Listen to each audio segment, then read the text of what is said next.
Hello and welcome back to Tech Radar. I'm James Peckham, phones editor for Tech Radar, and I've been using the Samsung Galaxy S21 for a solid week now. In fact, I'm actually filming this introduction to this video and the outro on the front-facing selfie camera from the phone. So be sure to let us know in the comments what you think of the selfie camera so far, what you think of the results I'm getting here for footage and for microphones, and we're just going to dive straight into the rest of my review for what I found from the Samsung Galaxy S21. The Samsung Galaxy S21 series has been full of controversial choices from Samsung, whether it's dropping the charger from the box or dropping some of the specs on the standard Galaxy S21. There is a lot of controversy around this series. That means the Galaxy S21 is no longer the all-star device of the series, and instead you'll be looking at the Galaxy S21 Ultra if you want the absolute top-end specs. First off, we're going to start talking about price. The good news here is that the Galaxy S21 is cheaper than the Galaxy S20 was at launch last year. In fact, it's remarkably cheaper at $799, £769 or $1,250 in Australia. The Galaxy S20, the 5G version, as this new Galaxy S21 is also 5G, started at $999, £899 or $1,500 in Australia. That's a big price drop here from Samsung, but you are going to be losing some specs compared to the Galaxy S20. So this can be a little bit of a difficult decision. Hopefully this video makes things a little bit clearer for you so you can decide what you want to do. One of Samsung's biggest choices here was to switch from a QHD screen on the Galaxy S20 to a Full HD screen on the Galaxy S21. Now, honestly, in our time using the phone, we haven't noticed this switch much, but on paper, it does look remarkably worse than the Galaxy S20. In real life, you probably aren't going to be noticing this, but if you've previously owned the Galaxy S20 or a phone with a QHD screen, you may be disappointed to make this jump down. It's still 120Hz panel, so you've still got that super strong refresh rate. There's a few different design choices here that Samsung has made to make this a generally nicer looking phone than the Galaxy S20. Samsung has switched to a glass stick rear, so there's no longer that glass rear that you found on the Galaxy S20. At first, this may not seem as premium, but generally we've quite enjoyed the design of this phone. It isn't for everyone though, and if you want that top-end experience, you probably want to be looking at some of the phones that Samsung's released over the last few years, or maybe even the Galaxy S21 Ultra instead. One of the most controversial design decisions that Samsung has made with the Galaxy S21 is the new contour cut camera. It makes the phone look unique and unlike anything else on the market, and it won't be for everyone because it essentially accentuates the camera, but it is an interesting design decision and it does make these phones easily noticeable in public. The 4 new colours for this range are Phantom Grey, Phantom White, Phantom Pink and Phantom Violet. Now we've been using the Phantom Violet phone and that is a really bold colour decision here, but we actually generally quite like it. While the resolution of the display may be lower than on Samsung's previous phones, we generally didn't notice that difference when we were using the phone all that much. Sometimes when you're watching video you will notice that drop in resolution, but if you're generally not that worried about the image that you're going to be getting from your phone screen, this is still a fantastic panel. It's 120Hz refresh rate, the brightness is fantastic, and there's also a fantastic new fingerprint scanner inside the phone. It's 70% larger than we've seen on other Samsung devices in the past, and we have found it to work much faster than those devices as well. This isn't as accurate and fast as physical fingerprint scanners we've seen on phones over the past decade, but it is a genuine great step in the right direction, and it makes this feel a lot more futuristic than the Galaxy S20.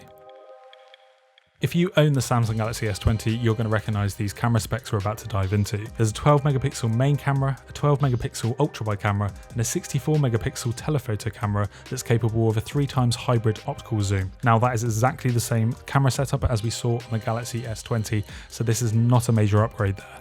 Samsung has improved the software here though, and there's a few different tweaks, especially for single take mode.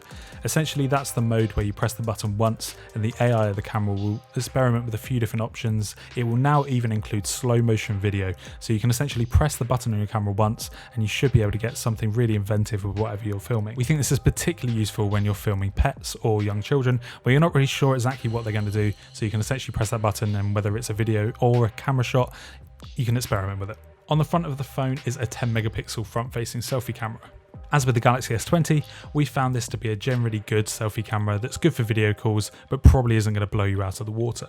So aside from the software tweaks here, you probably shouldn't be upgrading from a Galaxy S20 to the Galaxy S21 for this camera. You're going to get essentially exactly the same experience. But if you own an older Samsung phone, such as the Galaxy S10, or an older Android phone from any other manufacturer, or even an iPhone, you may find that this switch will be a much bigger camera upgrade for you. The camera on the Galaxy S21 is fantastic, and while it may not be a huge upgrade over 2020's phone, it will probably still rank among some of the best camera phones on the market.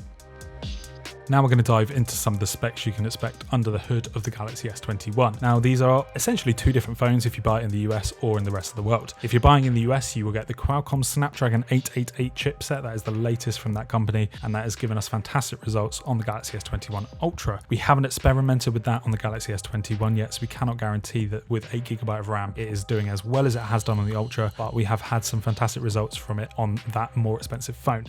Now in our Galaxy S21 we've been using the Exynos 2100, so that is a chipset made directly by Samsung. The Exynos 2100 chipset is a notable difference compared to previous Samsung phones that have used the Exynos processors.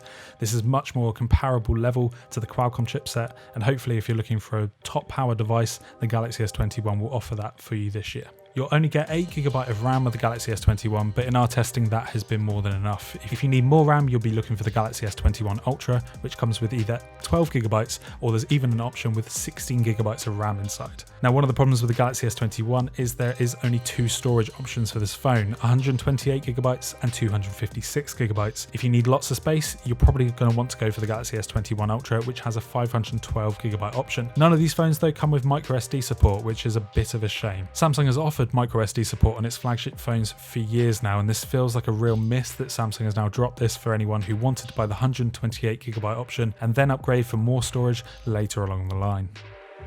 The Samsung Galaxy S21 comes running Android 11 software, and you should probably expect at least Android 12 to come to it in the future, if not Android 13 and Android 14. We found the software to work well during our testing, but it will look different to Google's Pixel line or other Android devices that you've used because it has Samsung's One UI skin over the top, but generally this is a non-invasive skin which we've enjoyed using.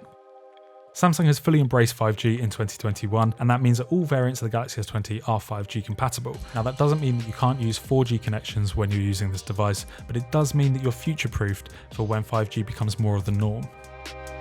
Battery life on the Galaxy S21 isn't going to blow you away, but it will last you a full day from a single charge. On a few occasions we did find that when we were using the phone more intensively we'd have to pump it up during the day, but often the fast charging features and the Qi wireless charging were useful in those scenarios.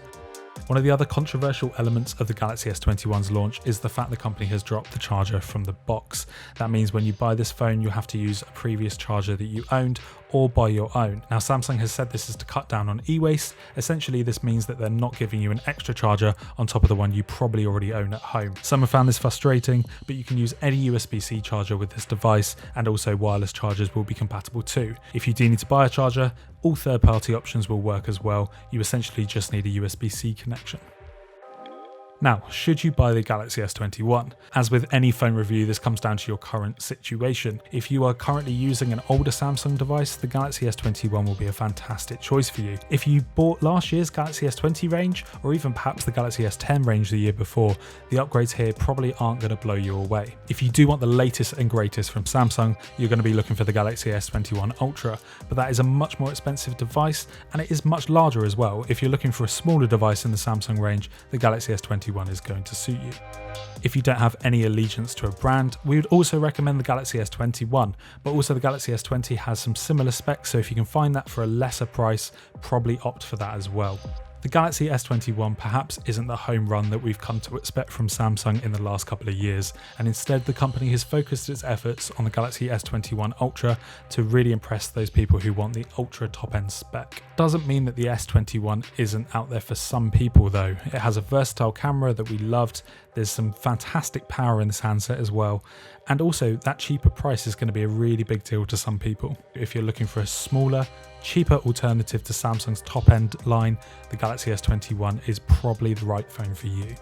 If you're still undecided, be sure to check out our full review of the phone on TechRadar, as well as our best smartphone guide to give you a full look at everything from the iPhone through to the Samsung Galaxy S21. Thanks for watching my full Samsung Galaxy S21 review. Be sure to leave a comment if you're on YouTube, and please head to techradar.com for any other questions you've got about the whole Samsung Galaxy S21 range. Thanks for watching, and see you again soon.